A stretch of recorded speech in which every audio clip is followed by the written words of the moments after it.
লিচু পেকে আছে, লাল লাল পাকা পাকা লিচু। বাড়ির পাশেই গাছ, সেই গাছে পাকা লিচু দেখতে খুব ভালোই লাগে। খেতেও খারাপ না, চুরি করে খেয়েছি। তবে যারা গাছের লিচু এরকম পাকা অবস্থায় দেখেনি তাদের জন্য এই ভিডিওটা।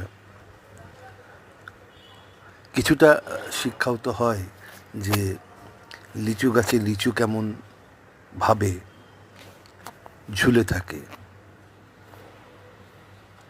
সবার তো আর লিচু গাছ দেখতে পাই না। যাই হোক, ভালো লাগলে ভালো থাকবেন।